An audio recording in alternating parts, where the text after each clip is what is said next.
Pernah kepikiran gak sih, gimana jadinya kalau teknologi medis paling modern saat ini bertemu dengan keyakinan yang usianya sudah ribuan tahun?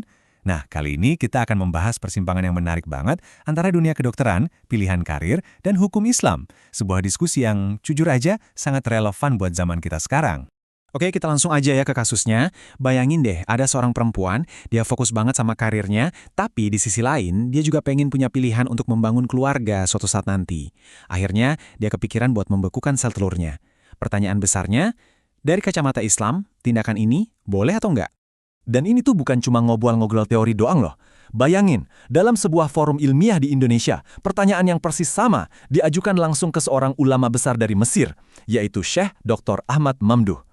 Dan jawaban beliau, wah, itu memicu sebuah perdebatan yang sangat-sangat mendalam. Oke, kita bedah dulu jawaban yang pertama ya.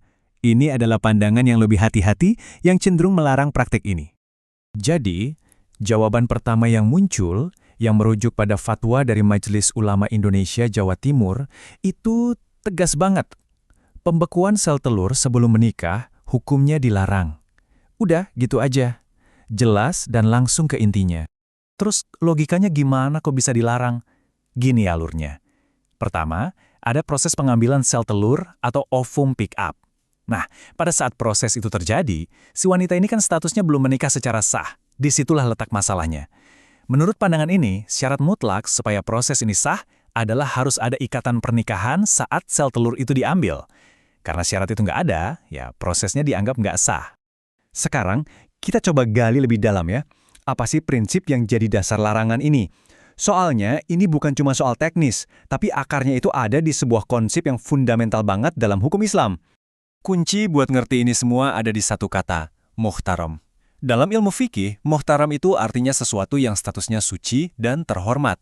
Pandangan ini bilang, sperma dan sel telur itu baru bisa dianggap muhtaram atau suci kalau keduanya diambil dan nantinya dipersatukan dalam sebuah ikatan nikah yang sah. Jadi, tanpa adanya pernikahan, elemen-elemen ini dianggap belum memenuhi status kesucian itu. Pandangan ini dikuatin lagi sama satu kaidah fikih yang terkenal banget. Intinya, kaidah ini bilang bahwa semua hal yang berhubungan dengan seksualitas dan reproduksi itu hukum asalnya haram, sampai ada akad nikah yang datang untuk menghalalkannya. Ini adalah pendekatan yang super hati-hati untuk melindungi garis keturunan dan juga kehormatan. Para ulama juga mengambil prinsip umum dari hadis ini. Walaupun teks hadisnya spesifik ngomongin sperma di rahim yang nggak halal, logikanya ditarik lebih luas lagi. Mereka berpendapat semua proses reproduksi di luar nikah, termasuk persiapannya kayak pengambilan sel telur ini, itu berisiko membuka pintu ke hal-hal yang dilarang.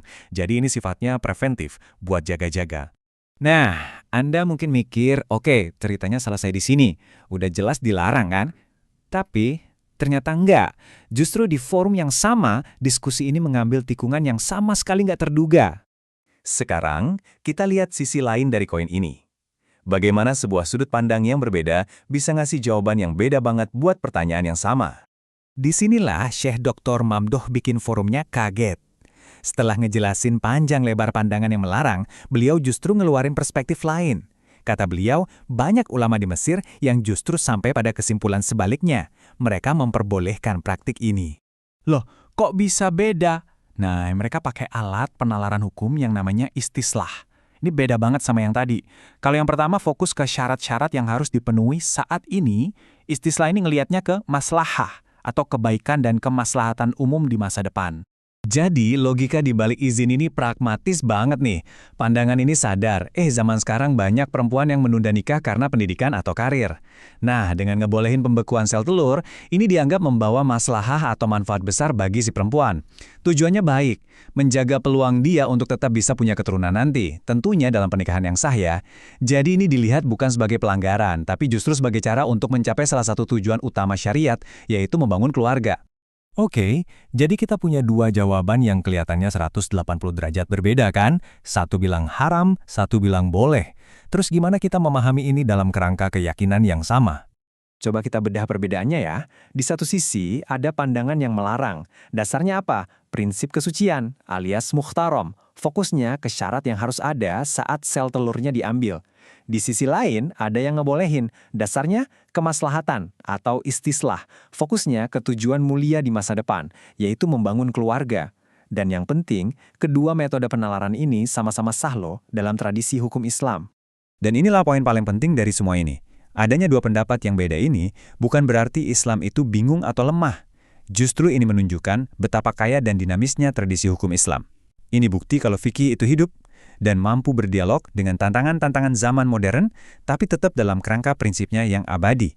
Ini semua membawa kita ke sebuah pertanyaan penutup yang lebih besar untuk kita renungkan bersama. Kasus pembekuan sel telur ini kan cuma satu contoh kecil. Seiring teknologi makin melaju pesat, membuka kemungkinan-kemungkinan yang dulu nggak pernah kita bayangkan, gimana caranya keyakinan kita yang sudah teruji waktu ini bisa terus jadi pemandu dan pemberi jawaban? Ini adalah pertanyaan yang akan terus kita hadapi bareng-bareng.